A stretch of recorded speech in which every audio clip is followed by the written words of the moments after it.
everybody, I am ARMR, and what I watched today is Avatar: The Last Airbender, Book 3, Chapter 4, Sokka's Master.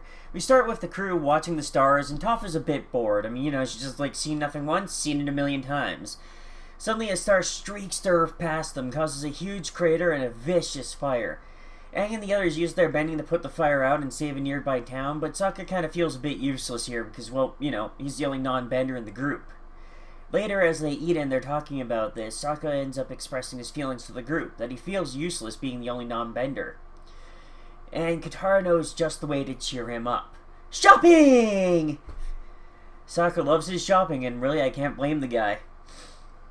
While they're there, Sokka tries out various weapons to comedic effect, but nothing seems to quite work for him.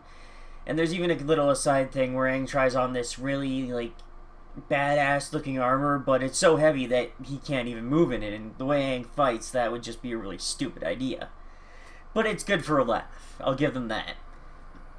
And eventually he settles on a sword, and they're informed that a master swordsman and master swordsmith lives nearby. So of course they go, well, why don't we seek this guy out? We've all, the group's kind of like, we've all benefited from having masters teach us. So how about you check this guy out? Maybe he'll be your master, and maybe you can get the same thing from him that we got from everyone else. And it's a really good point. I mean, everyone else, the only reason they're so great with their bending is because they had masters. So really, why shouldn't Sokka find a master for his fighting, especially when one is right there? So Sokka goes to see the master, and both the master and his butler seem weary of all the people who keep coming in, going, it's like, I am the greatest swordsman in my village. I have traveled far and wide and quested to be your student. No one is more worthy than me. Well, when he says, what makes you worthy of being my student?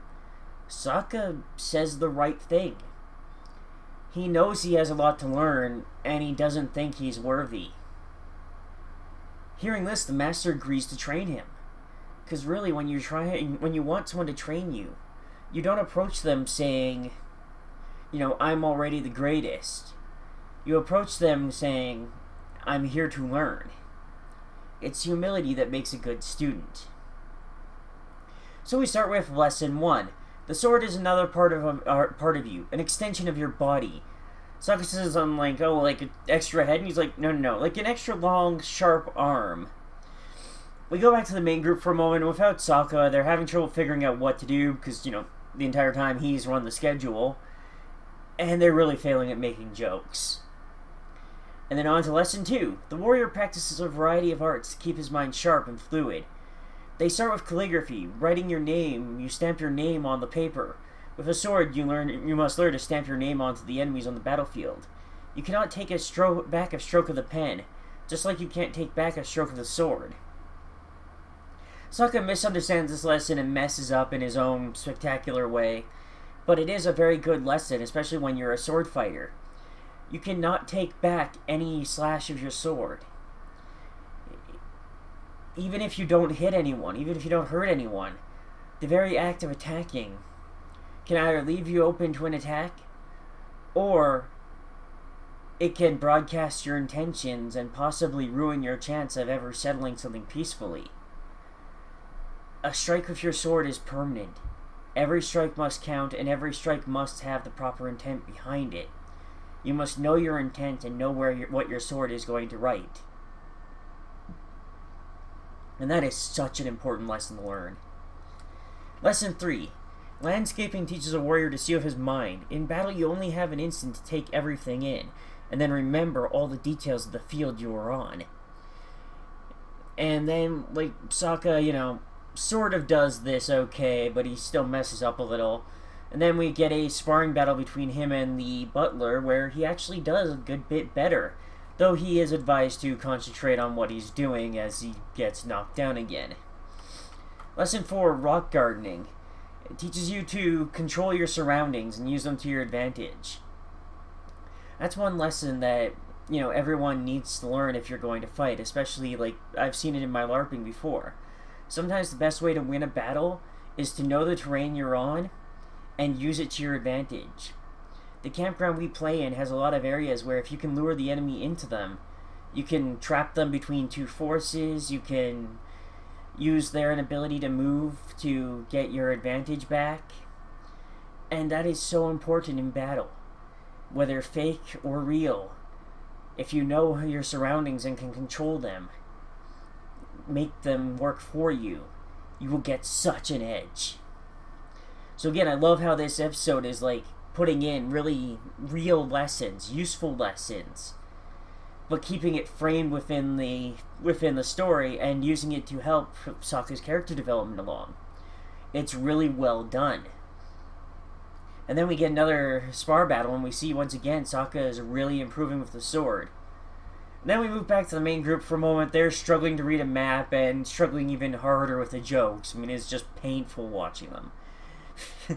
They really miss Sokka at this point, and it is clear. And then we're back to Sokka. He's informed that he is ready for a real sword. And since a sword is an extension of yourself, he won't just be given a sword, he will have to make his sword. His master stresses the importance for him of the materials. You must pick a piece of iron that you can trust with your life, because your sword, as a part of you, will protect you, but it has to be made with good materials. It has to be made the best you can make it. Sokka asks to go collect a special material, and, the master kind of pauses and goes, you know what, I wouldn't have it any other way. And it fits with what he's been saying. The sword is an extension of you, so if you know of a special material that you want to use in the sword, then that makes it all the more special and an extension of yourself. Sokka collects the rest of the group, who are of course happy to have him back, and uses their help to gather the meteor from the start of the episode. And then we get a really detailed and really cool sequence of Sokka forging the blade, taking each character to do each step right, spending all night feeding the forge to melt the metal. And it is, I love the amount of detail they put into it, and that Sokka is working so hard on this. He is putting everything into this sword. That's how important this is to him, and you can tell in this sequence just how dedicated he is to making sure he passes this test. It's in a ceremony after this that the master presents him with his finished sword, and tells him that it's not his raw talents that make Sokka great, but his creativity, versatility, and intelligence that will make him a great swordsman. And really, that's what Sokka is. He doesn't always do things the typical way or the right way, but he's very creative and he always finds a way to get it done. That's part of what I love about his character, and it really shines in this episode. It's here that Sokka admits his lies to his master. I can tell, he has the desire to be honest to this man who has given him so much. And that is a really admirable character trait. He feels bad about lying in the first place to get this man's teachings. So now he wants to make amends. Hearing this, his master challenges him to a sword fight. As they fight, the master praises everything he's doing. Sokka's moves and decisions, using his superior agility against an older opponent, his use of terrain as he picks the high ground, then again, his use of terrain again for using his surroundings to fight for him as they fight through a bamboo grove.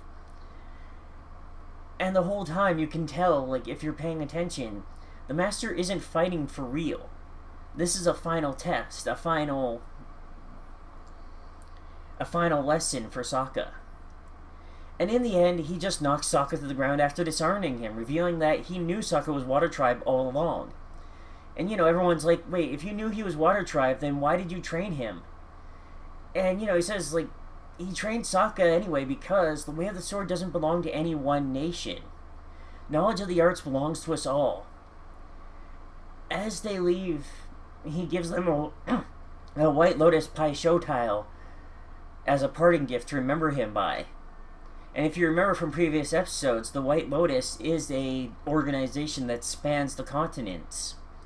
Iroh is a member, and so was the flower guy from earlier, and apparently so is this master. The White Lotus is even actually part of the relief on his gate, as we see. So it kind of makes you wonder, what part will the White Lotus play later, if anything?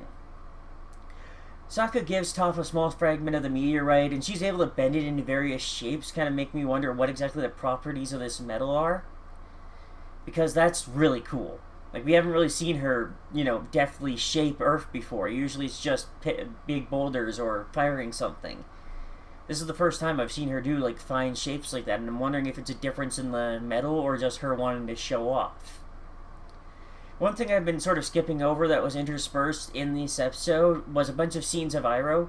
The reason I left them until now is because they're very short, very punchy, and I felt it would interrupt the flow of the review to say them in between where they happened.